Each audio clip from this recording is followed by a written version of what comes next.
Yang tak siap kerja sekolah. Yang pertama saya akan panggil Anis Batrisha. Sila datang ke hadapan.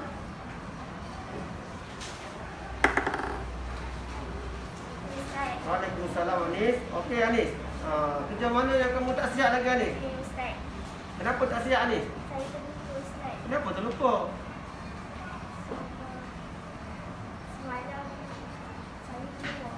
Okey macam ni. Lain kali jangan bertangguh untuk buat kerja. Jadi kalau boleh siapkan kat sekolah lagi lah.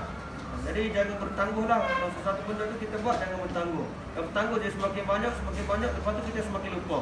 Okey? Saya minta maaf Ustaz. Okey, tak apa. Janji akan buat kerja. Okey, terima kasih. Tak apa. Okey, teruskan. Saya dengar, saya ikut janji kamu. Okey? Okey. Terima kasih Ustaz. Okey.